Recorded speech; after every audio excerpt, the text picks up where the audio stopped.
할렐루야. 또 오늘도 이 새벽에도 하나님의 큰 은혜가 함께 하시길 축복합니다.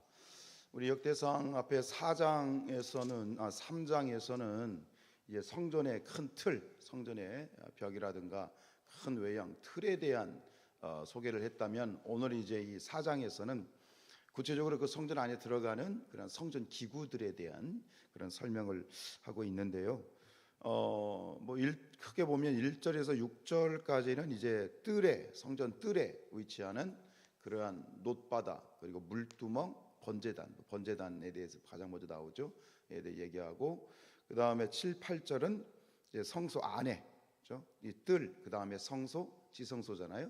그러니까 성소, 지금 뜰에 있는 번제단과 물두멍, 놋바다에 대해서 얘기했다면, 성소 안으로 들어가서 세 가지가 있는데 하나가 빠지고 두 가지만 지금 언급을 하고 있어요. 어쨌든간 그것은 크게 의미는 없는 것 같고요. 그래서 이제 등대와 떡상, 진설병상에 대해서 이야기하고 있고, 그리고 9절 10절에서는 또 성전 뜰의 어떤 조성, 뜰의 구조와 다시 놋바다의 위치에 대해서 얘기를 하고 있고, 11절로 끝까지는 이제 그 부수적인 다양한 그러한 것들과 제작 과정에 대해서 약간 소개를 하고 있는데, 성막에 대한 그 모세가 출애굽 광야에서 만들었던 성막에 대한 그런 이해가 있다면, 오늘 이 성전과 두 개를 좀 비교할 수 있는 그런 좀 구조가 되겠지요. 성막은 이제 부살렐과 오홀리압이라고 하는 사람에 의해서 제작이 되었는데, 이 성전은 이스라엘 사람이 아니라, 그죠? 두롯 사람, 후람이라고 하는 사람에 의해서 이 모든 그 건축 책임을 맡아서 진행되는 것이 좀 특징이에요. 그러니까 이스라엘 사람이 아니라 그 다른 나라 사람이 책임을 지고 있다라는 이 부분이 참 특이하긴 합니다만, 어쨌든 간 이 성막과 구약에 있는 그 광야의 성막과 이 성전의 원조는 성막이니까 이 같은 연속선상에서 봐야 되는데, 몇 가지가 큰 차이가 있어요. 성막에는 없던 것이 성전에는 생겨난 것이 있는데, 그 대표적인 것이 뭐냐면, 우리가 3장에서 봤던 뭐죠? 야긴과 보아스라고 하는 그 성전 앞에 있는 큰 기둥, 두 기둥인데, 오늘 이 성전의 또 한 가지의 특징, 오늘 본문에서 가장 많이 좀 할애하고 있는, 설명되고 있는 게 뭐냐면 놋바다라고 하는 거예요. 원래는 그 뜰에는 두 가지가 있죠. 물두멍과 번제단, 그죠? 번제단과 물두멍 두 개가 위치하는데, 그런데 놋바다라고 하는 것이 하나 첨가가 됐는데, 이 놋바다는 뭐냐면, 이 이름을 처음에 들으면 이게 헷갈립니다. 바다? 웬 바다? 이렇게 돼가지고 저도 처음에 성경 읽을 때 웬 바다라고 했지? 라고 하는 의문이 들었었는데요. 어쨌든 이 물두멍, 물을 담는 제사장들이 6절에 보면 이제 출입을 하면서, 성소에 출입을 하면서 하나님 앞에 드나들면서 가장 중요한 게 뭡니까? 거룩함이잖아요. 씻어야 되잖아요. 성결케 되어지는 그런 일들을 위해서 몸을 씻고 들어가거든요. 씻고 이제 성소에 들어가는 아주 중요한 그런 기구인데, 그래서 이 원래는 하나, 물두멍, 대야라고 생각하시면 돼요. 놋대야가 하나가 있었는데, 여기 지금 성전에서는 대야가 몇 개가 나오냐면 10개가 물두멍 10개가 나오고, 제가 생각하기에는 그 이유는 나와 있지 않지만 10개의 물두멍에 이제 물을 채우기 위해서 중간 물 탱크 역할을 했던 것이 바로 이 놋대야, 큰 거대한 놋대야인 것 같아요. 오늘 이 부분을 조금 더 짚고 넘어가죠. 그래서 이제 이 4장 앞에 보면 이 놋대야의 크기가 나옵니다. 지름이 10규빗, 몇 메다? 5메다. 지름이 20규빗이죠. 지름이 10규빗. 지름이 10규빗, 약 5m, 그리고 높이가 5규빗, 2.5m, 그리고 둘레가 30규빗, 몇 메다? 약 15m. 그래서 그 안에 들어가는 물의 양을 뭐라고 표현하냐면 3,000밭이라고 되어 있어요. 밭. 이 밭은 약 22.7리터예요. 22.7리터. 그래서 여기서는 3,000밭인데, 이게 열왕기상 7장과 이 두 장을 비교해야 되는데 좀 규격의 차이가 좀 계속 있어요. 어쨌든 그런데 3,000밭이 아니라 아마 2,000밭일 것이다.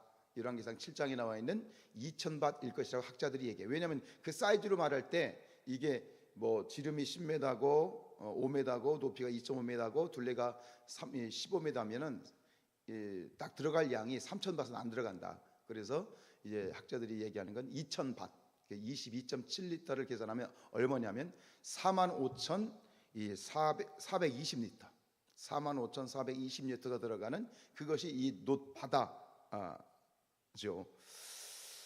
이 놋바다, 저는 이걸 왜 바다라고 표현했을까라고 하는 그런 의문도 있긴 한데요. 그 속에서 참 놀라운 하나님의 은혜는 뭐냐면, 여러분 이 말씀드린 것처럼 물두멍 또 이 놋바다의 그 목적은 뭐냐면 제사장들이 씻기 위한 것이죠. 즉 씻음이라고 하는 거 뭐냐면 정결, 성결을 위한 것입니다. 그 하나님 앞에 나아가게 될 때 모든 어떤 인간이든 죄가 있으면 안 돼요. 하나님 앞에 서 있는 자는, 절대 하나님 앞에 나아가는 자는 죄가 있으면 어떻게 되죠? 죽습니다. 그래서 이 하나님 앞에 서서 일하는 제사장들이나 레위인들에게 있어서 가장 중요한 것은 씻음입니다. 정결입니다. 그것을 위해서 놋바다가 있고 물두멍이 있는 것인데, 우리가 아는 것처럼 이 대제사장이 1년에 한 번 지성소에 들어갑니다. 하루 들어가게 되는데, 이 대제사장이라 할지라도 제대로 씻고 정결해야지 죄가 조금이라도 발견이 되고 씻지 않은 상태에서 들어가게 되면 그 들어간 지성소는 그 사람이 뭐가 되는 거예요?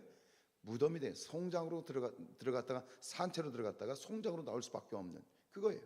절대적으로 하나님 앞에 서는 자는 정결이 중요하다. 죄가 없어야 된다라고 하는 거예요. 여러분들이 지금 이 하나님 앞에 나오셨어요. 근데 멀쩡하게 살아있단 말입니다. 왜요? 우리가 예수 그리스도의 보혈로 씻음을 받은 존재이기 때문에. 그건 상징적인 표현이고 믿음의 고백이긴 하지만, 여러분 우리가 하나님 앞에 나와 있다라는 이 자체, 십자가를 바라보고 있다는 이 자체가 가지고 있는 놀라운 은혜를 기억하셔야 됩니다. 성막의 구조를 보면 지금 이곳이 지성소고 여러분들이 앉아 있는 성소입니다. 그래서 원래 성막과 성막도 그렇고 성전도 그렇고 이 성소와 지성소는 휘장으로 가려져 있습니다. 출입할 수 없고 하나님을 볼 수가 없습니다. 지성소에 임재하신 하나님을 볼 수가 없습니다. 그런데 결국은 이 예수 그리스도께서 십자가에 달려 돌아가시고 운명하시는 그 순간, 이 성소와 지성소를 가름하고 있던 휘장이 위로부터 아래까지 묵하고 찢어지면서 이 법궤와 하나님을 볼 수 있게 된 것이죠. 결국 그래서 이 물두멍이 뭐냐, 결국 이 놋바다가 뭐냐, 이것은 예수 그리스도를 상징하는 거고 예수 그리스도의 보혈을 상징하는 것이에요. 놋바다, 물두멍이라고 하는 것. 히브리서 9장 22절에 보면 율법을 따라 거의 모든 물건이 피로써 정결하게 되나니 피 흘림이 없은즉 사함이 없느니라. 이 놋바다와 물두멍, 이 놋바다에 담겨 있는 그 물은 바로 예수 그리스도의 보혈인 거예요. 근데 저는 한 번 더 생각해 봤습니다. 지금 거기에 들어있는 물의 양이 45,420리터입니다. 근데 그 45,420리터는 그 앞에 출입하는 제사장들과 레위인들 몇 명인지 모르겠지만 그들을 씻기 위해 필요한 양입니다. 그런데 거기에 있는 제사장들이나 레위인들이 아니라 온 인류의 모든 사람들의 죄를 씻기 위해서는 도대체 얼마만큼의 물이 필요하냐, 얼마만큼의 이 물이 필요하냐 말이죠. 그런데 예수 그리스도의 보혈이면 충분합니다. 십자가에 흘리신 그 예수 그리스도의 보혈이면 온 인류의 죄를 사하고 또 그 은혜를 누리기에 충분하고 또 그리고 넘치는, 그것이 바로 십자가의 예수 그리스도의 보혈이다라고 하는 것이죠. 그 보혈은 온 세상 사람들의 죄를 씻고도 남음이 있습니다.